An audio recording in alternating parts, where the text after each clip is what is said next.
here. One of them must know where the pole is.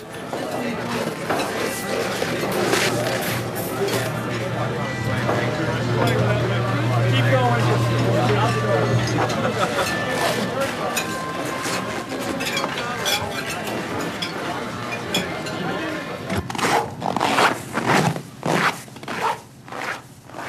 Well, now I know where it is, but not which one it is. Surely this can't be it, all gaudy like a fairground attraction.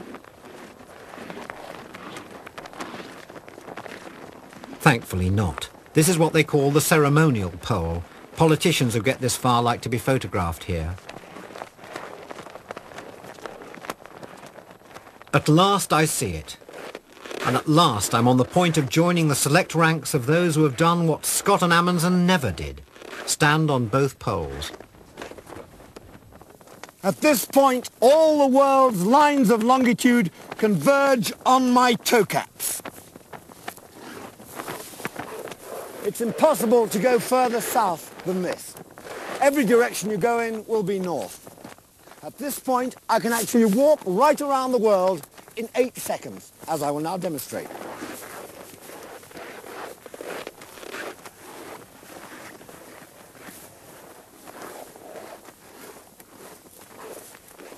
It is the end of the world. It's also the end of our harebrained migration from north to south. I think the omens are telling us to stop. Just a while ago, the camera packed up because of the cold, and as you can tell, I'm beginning to pack up because of the cold too. It's minus 30 degrees centigrade here. With wind chill, that's about minus 50. We're also at an elevation of 9,000 feet, so there's altitude sickness to combat. But I think it's just that after 5.5 months on the road, the body is finally saying, pack it in. Okay, so now we're going to have a look at auroras, or aurorae, and seismic data. Because some people have argued that this data from looking at these proves that the Earth is hollow. Now, according to Brooks-Agnew, the aurora borealis appears over both poles at the same time, and this is impossible if it's caused from a solar wind, and it's very plausible if it's caused by an ion stream coming from the core of the planet. Besides the precision measurements and samples gathered by state-of-the-art instruments, we'll be prepared to test that idea that inside a possible void in the Earth may exist life and an entire ecosystem waiting to be introduced to those of us who live on the surface. In other words, we will be scientifically prepared to catalogue any type of life. And this is from his North Pole Inner Earth expedition, which is planned for August 2012. So he's wanting to study the aurora. Now, what Brooks-Agnew claimed is that there were errors in what NASA had presented regarding their theory about our aurorae. Now, NASA has launched a 2-year mission called Themis, which consists of the use of 5 identical probes which will study the violent and colourful eruptions of aurorae, or auroras. Now, understanding and predicting space weather is important to describe the environment in which spacecraft and astronauts operate and ensure their safety. Just as hail and tornadoes accompany the most severe thunderstorms, substorms accompany the most intense space storms. Those that disrupt the communications cause power line transmission failures and produce the most penetrating radiation. And Themis will study substorms to gain insight into the most severe space storms. That's the idea behind it. And basically what they wanted to do was put 5 probes in particular orbits at set distances from the Earth, because what happens is when you get a coronal mass ejection and it impacts into the Earth's magnetic field, you then get like a transfer of energy into the Earth's magnetic field, and the idea is that there's this flow of electricity or flow of charged particles, and at certain points there is kind of a kickback effect which then discharges back into the Earth's magnetic field at the poles and creates auroral displays. That's what NASA's idea was, or I don't remember the scientists that came up with it, but that's what they wanted to study to see if this was true.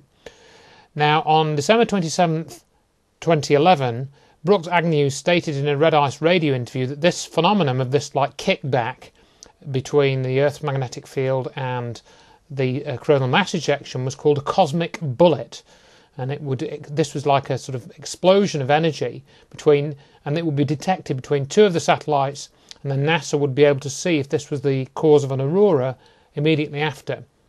And Agnew claimed that only one measurement was made using these probes. Now, when I checked this, I found that this was incorrect because Agnew actually used the incorrect term, and it was actually a plasma bullet that NASA were talking about in relation to this interaction of energy. And they also said that they made more than one reading, and you can go and read this on the website. So I don't really think he accurately described what NASA had done, and he used the wrong term, which is not a good it's not really a good thing for a scientist to do. And I'll play that audio clip. It's evident that there is an electrojet. There's an ion stream that comes out of the planet from the north and the south poles. You would expect that this would be fairly constant, kind of all the time, like the flux lines would be around the planet, but it's not. It comes and it goes. That's the primary reason for NASA launching the Themis probes in the first place. Now, when they published their paper, it was after one, I repeat, one measurement, where all 5 satellites were lined up kind of like a string of pearls headed out into space. In between satellites 3 and 4, there was what they call a cosmic bullet, an interdimensional explosion, they called it. And, of course, the explosion went out 360 degrees in all directions. It passed satellites 4 and 5 and headed out to space, and passed satellites 3, 2, and 1 and headed toward Earth. And when it hit Earth, there was the aurora. So they published the paper and said, we know what causes the auroras. It's caused from cosmic bullets. I wrote the author and I said, how can you publish such rubbish? One measurement and you conclude what causes the auroras. You need to have multiple data points, and you need to plot them, not only against the solar wind, but also against the ion streams that come out of the center of the Earth. Of course, I never heard back from them, but that was just bad science. Now, as I mentioned there, Agnew has organised this North Pole Inner Earth expedition, and he describes it as the greatest expedition in the history of the world. And he says, geologists have been aided by internet linking of seismographic accelerometers to conduct a CAT scan of the Earth each time there is an earthquake. Of course, like most modern scientists, they mould data to fit their current paradigm. The more than 600,000 seismograms have been recently analysed by Dr. Michael Weissershans and revealed an entire ocean underneath the Atlantic Ocean. So he's claiming that there is an ocean underneath the Atlantic Ocean. Well, fair enough, there may well be water underneath the Atlantic and under the seabed. That's not the same as a hollow Earth. A hollow Earth is, by definition, hollow. It's not full of water. So that statement there, though interesting, doesn't support the claim of a hollow Earth. And I'll play an audio clip related to this North Pole Inner Earth expedition. But over the years, from 2001 to 2005, some pieces of evidence began to fall into place which called into question the traditional way of looking at a planetary core geology, namely the Earth. And some of this data came from space, one of which was a satellite photograph of the Earth that showed active auroras over both poles at the same time. Well, I had always thought that the auroras were caused by the solar wind. So I tried to figure out how the solar wind could be striking both sides of the planet at the same time. And I've seen plenty of animated models of how the ions kind of flow around the planet, and that's what causes them. But evidently, NASA had some questions about it too, because they began to put together two space programs, to try to figure out the origin of the auroras. One was called the Themis program, which was a capsule with 5 satellites in it, which were placed in 5 different levels of orbits so that they could be turned on at the time the solar wind comes in, or at the time that these auroras are activated, so we could find out what the source was. Well, if they were in question about it, then I thought, gee, maybe I'm in question about it. So I went looking for sites that had to do with hollow earth theory, and there weren't very many out there at the time, and some of them were way out there. But there was a group putting together an expedition to go above the Arctic Circle to investigate maybe one of the oldest myths of all time, that there's some kind of opening above the Arctic Circle that leads into the inner Earth. Well, I thought, gee, that's really fascinating. Now, that's hard data. I can get into that. So I looked up the team, and it was led by, sure enough, a very bona fide expedition leader, Stephen Curry. He was a very successful expedition leader, and so I found out what it would take to join the expedition, and as it turned out, they were struggling with methods of measuring the curvature of the Earth. And I shot out the regular answers. Well, why don't you just use GPS satellites? And they said, well, we tried that, but above the 60th parallel, you can only see 3 of them from sea level, and that's not enough to get accurate altitude measurements. Mm-hmm. So I said, well, why don't you just use sonar, just bounce it off the sea floor? And they said, well, the sea floor is 4,400 meters deep, and it's quite convoluted with mountains and valleys and everything, and we really can't tell the curvature of the Earth by doing that. So it really presented an interesting scientific problem. And so I proposed that we use a very accurate, precise gyroscope, much like they use in spacecraft. And so I contacted Honeywell, and they did in fact have a gyroscope that could be set somewhere below the Arctic Circle, say in St. Petersburg, Russia, and then kept running while the ship is moving forward, and you can actually track the rate of change based on the forward motion of the ship. And if the rate of change begins to increase, then that indicates you're sailing into some kind of depression or even a lip that might lead into the inner Earth. Because if this opening is 80 or 100 miles across the way the theories say, you'd never be able to tell by ship because you can only see the horizon about 8 or 9 miles away. So, you know, all that would happen is it would cloud over and you would have no idea that you're sailing into this void in the inside of the planet. And of course, it would take days to get in there. Maybe even 30 days to sail all the way around that horn into the inner Earth.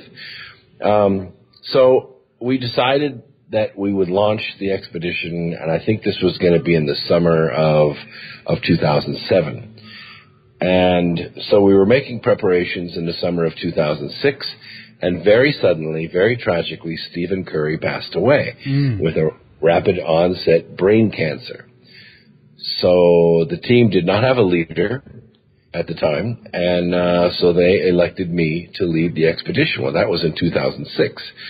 So with Stephen Curry's death, the way the funds had been collected, the right thing to do was to return the funds to everyone who had bought a seat on the ship, and we changed our strategy. Instead of selling seats like a giant tourist program, we decided to make it a more scientific expedition. We would raise investment money, shoot a documentary, and try to recover the investors' money by marketing the documentary and whatever film footage and discoveries we make above the Arctic Circle. And we started putting it together. And it looked like it was going to happen in the summer of 2008, which was reasonable. And we were going along fine. Things were coming together. We had gotten several universities that were interested. Some great papers had been published by Washington University, Harvard, MIT, Stanford.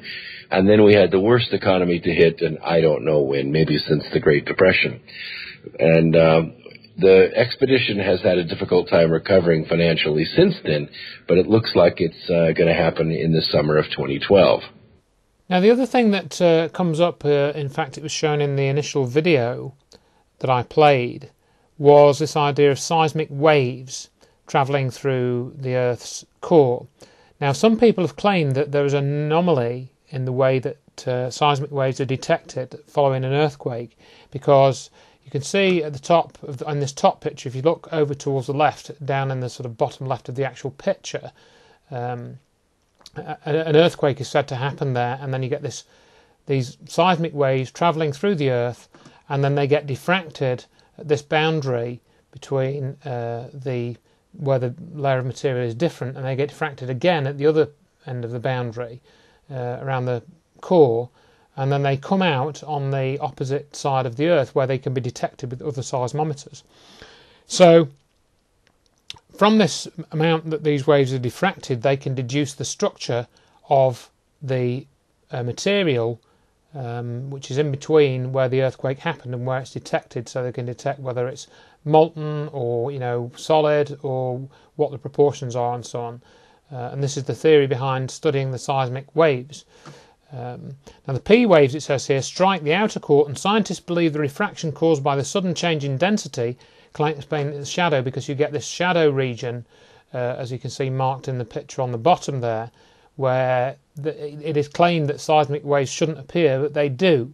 But notice in this university level textbooks how they are befuddled, because there are still some waves which reach the shadow zones, which is indicated by the dotted line. They are at a complete loss to explain this. Well, I don't think that's actually true, but let me explain to you how perfectly my hollow earth model solves this problem. Well, what he's got here is a computer simulation, and I'll read out what he wrote about it. After changing some of the parameters in my hollow planet seismic model, I have a shadow zone which matches the facts exactly. I made the cavity smaller, and I moved the point of maximum density, that's the dark circle in the mantle, somewhat lower. Note the green shaded area near the surface is the shadow zone. Now look at the amazing thing that happens. We have P waves behaving as normal right up to the 103 degrees, then suddenly there are very few of them inside the shadow zone, and then after the shadow zone we are a greater and greater number of points of ray paths converging on the other side of the Earth. This is exactly consistent with the known facts of global seismology.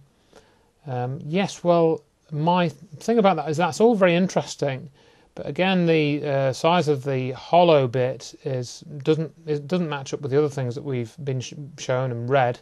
And just because it matches on this particular set of parameters doesn't mean to say it's a correct model. You need a lot more evidence than that, really. So I don't agree that this is a good enough explanation for the shadow zone phenomenon. I don't think it proves by any stretch of the imagination that the core is hollow. Now you can go onto hollowplanets.com and look at more of the data there, although the website appears to be somewhat incomplete at the moment, so I had to pull this out of an archive. But I'm not convinced by this argument alone to prove that the Earth is hollow, that the core is hollow. So drawing some conclusions then, we can see that there are no satellite pictures over the poles. Claim is false because we've got pictures of satellites taking pictures of the North Pole. Admiral Byrd's story is misquoted and muddled up.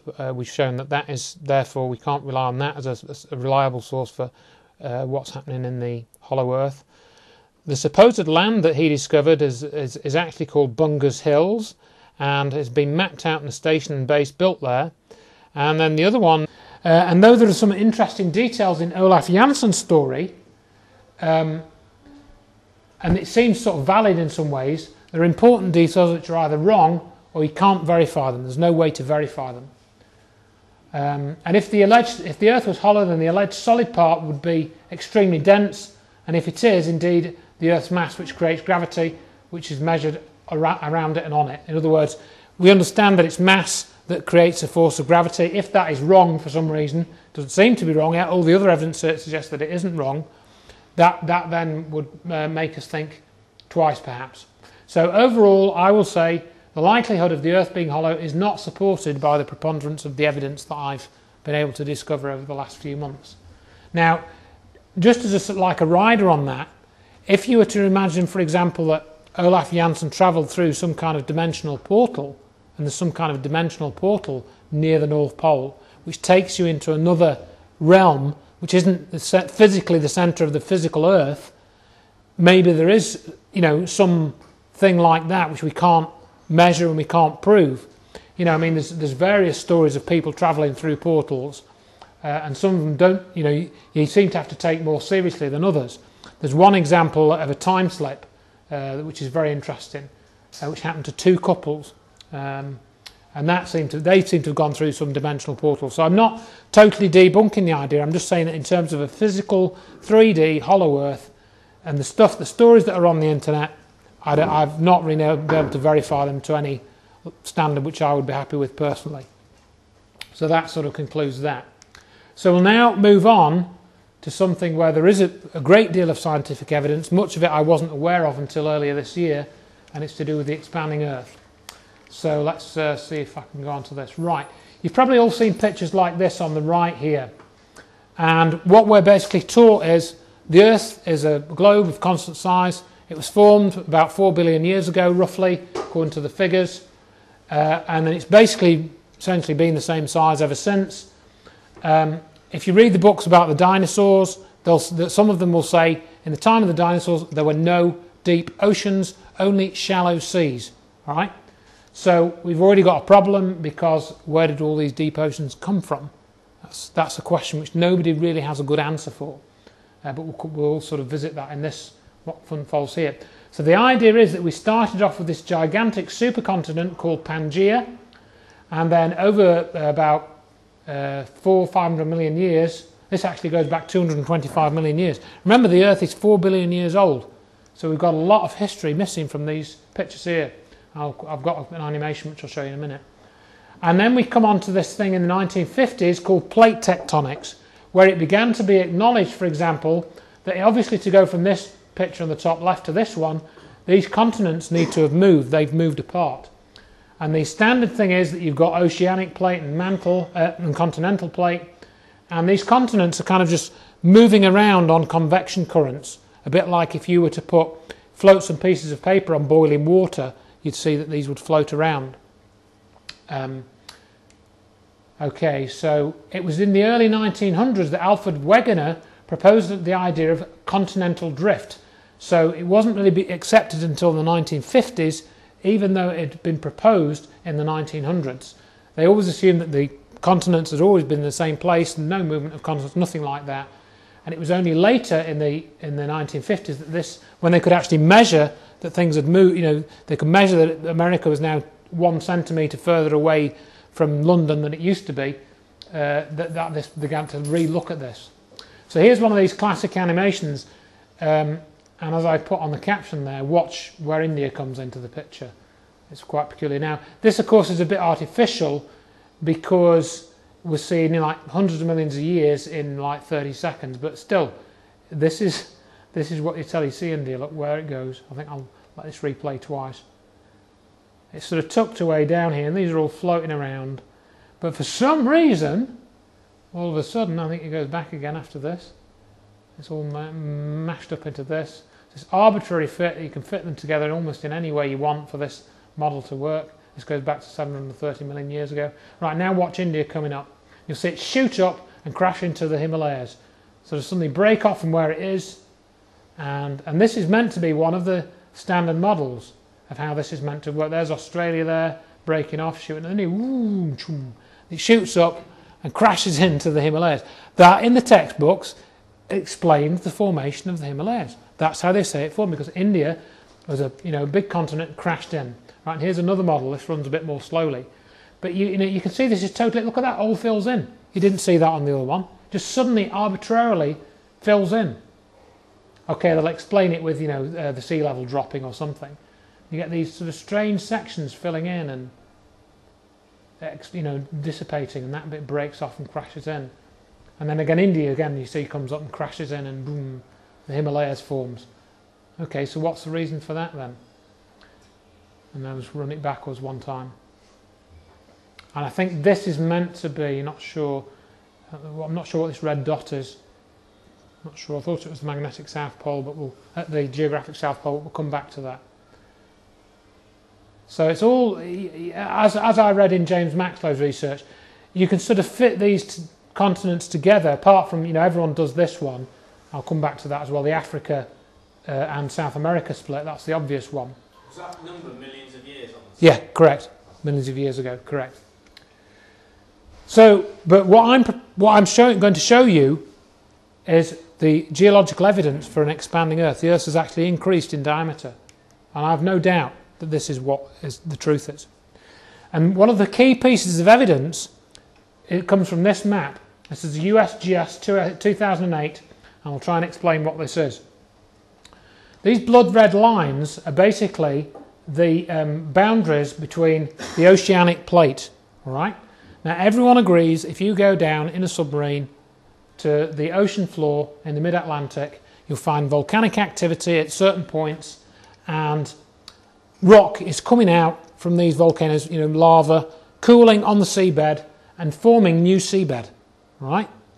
That's been known about since the 1950s, and what they've expanded in the 1950s, what they started doing is they started getting essentially like a compass needle, lowering it to the seabed, measuring how much the compass needle moved, and they found out that certain rocks which made up the floor of the seabed were magnetised according to the Earth's magnetic field. Now, it's been well known for quite a long time that the Earth's magnetic field reverses in direction about once every 50,000 years, I think it is. I forget the exact figure. And you can measure in the geology with these like magnetite and hematite, which have magnetic crystals in them, you can measure, right, when these reversals have happened. And from that, you can deduce when these rocks cooled on the seabed, right? So you can work out from these magnetic pole reversals when these rocks cooled and were formed, when the ocean bed was formed. And if you take, they've done this all over the world now, and the oldest ocean floor, well, you can see you've got a bit in the Mediterranean here and around North Africa, is between 180 and 280 million years. The accepted figure is that the vast quantity of the ocean floor is no older than 180 million years. How can this be? Because everyone recognises that the continents are drifting apart, but yet we've got the oldest ocean floor is 180 million years. We haven't got anything that's older than that. We should go back to 4 billion years, shouldn't we? The Earth's been static in size all that time.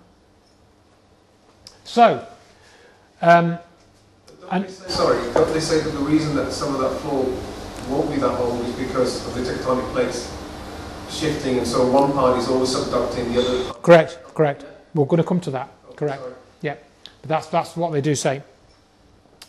So essentially they say that all the old stuff has disappeared. Yeah. But one thing I wanted to point out at this point is, which I came across in this, is the origin of the deep oceans is still a mystery, according to regular science.